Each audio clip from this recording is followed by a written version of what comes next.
ในไทยอาทิตย์พันมณีองค์การกาแดงแขวงบริคำไซได้จัดฝึกอบรมให้แก่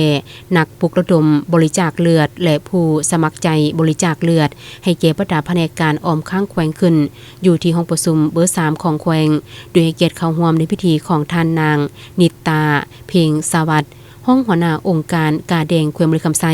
มีบรรดาต่างหน้าแผนกการออมข้างแขวงเข้าร่วมฝึกอบรม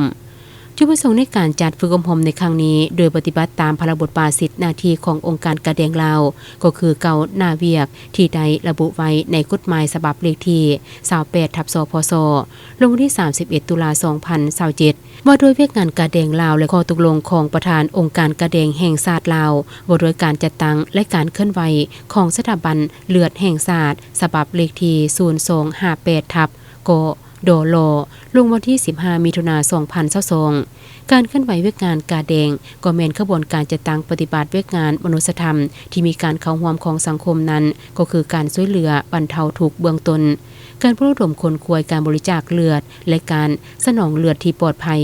การส่งเสริมสุขภาพขั้นพื้นฐานการปฐมพยาบาลการกู้ภัยฉุกเฉินการโฆษณาคนควรแรงทึนการสร้างสมาชิกและอาสาสมัครกาแดงการสืบข่าวหาญาติพี่น้องการพัวพันและการร่วมมือสากล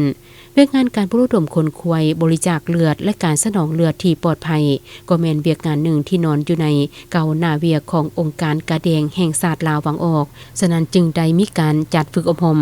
นักปลุกระดมรับบริจาคเลือดและผู้สมัครใจลงทะเบียนนี้ขึ้นให้บรรดาแผนกการออมข้างแขวงเพื่อให้รับรู้เป็นอย่างจึงต้องมีการบริจาคเลือดแบบตื่นตัวสมัครใจ